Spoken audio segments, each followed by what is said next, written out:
Bonjour, petite technique aujourd'hui sur le resserrage du bassin, technique dont on entend énormément parler ces derniers temps.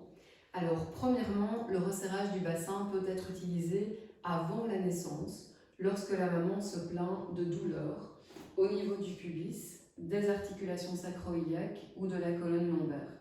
Ces douleurs sont principalement dues à un relâchement ligamentaire au niveau des ligaments de la symphyse pubienne ou au niveau des ligaments sacro-iliaques. Ces ligaments se relâchent pour permettre la naissance et vont provoquer diverses douleurs dans cette région-là. On peut donc utiliser le resserrage du bassin dès la période prénatale. On va préférentiellement utiliser une ceinture du type physiomate qu'on va placer très bas au niveau du pubis et assez basse au niveau du sacrum. C'est une ceinture qui va être utilisée lors de la station debout prolongée ou des mouvements.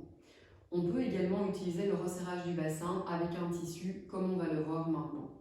Deuxièmement, le resserrage du bassin va être utilisé dans la période postnatale, c'est-à-dire le plus tôt possible après la naissance, et si possible avant le premier lever, même si en pratique c'est rarement réalisé aussitôt, mais ça devrait l'être.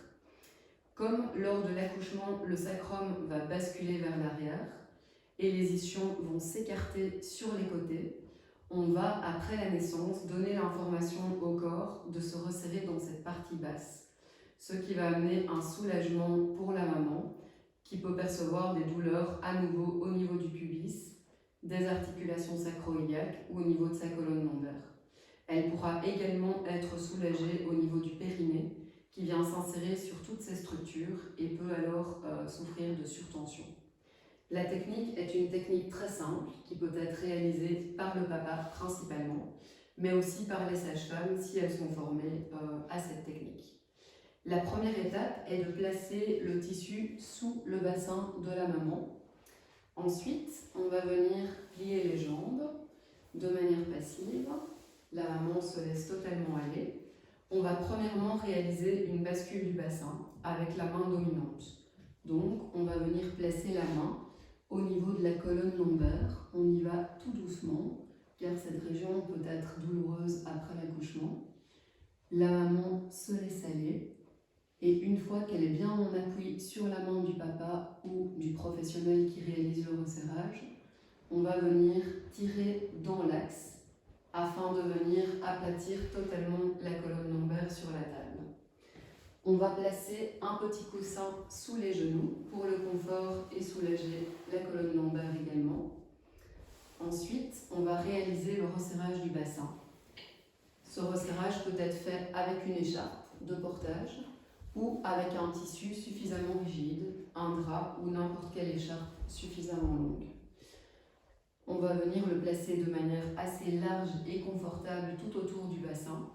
Et le détail très important est de venir placer la tension juste au-dessus du pubis, voire même un petit peu en dessous, pour resserrer vraiment tout en dessous et ne pas resserrer la partie haute du bassin. Quand on est bien positionné, on va venir tirer tout doucement dans l'axe en allant petit à petit le plus loin possible. On peut vraiment resserrer assez fort, c'est très confortable.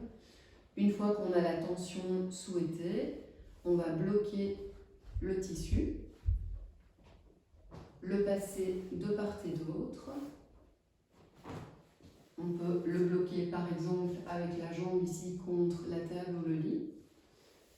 Et puis on va venir coincer un côté et ensuite l'autre. Et une fois le bassin bien resserré, la maman peut rester de cette façon confortable, allongée. On peut même redresser un petit peu le dossier et elle peut rester comme ceci autant qu'elle le souhaite. Elle peut allaiter, donner le biberon en même temps. Voilà. On peut aussi également utiliser ce resserrage du bassin en coinçant le tissu pour les premières balades notamment ou les positions prolongées debout.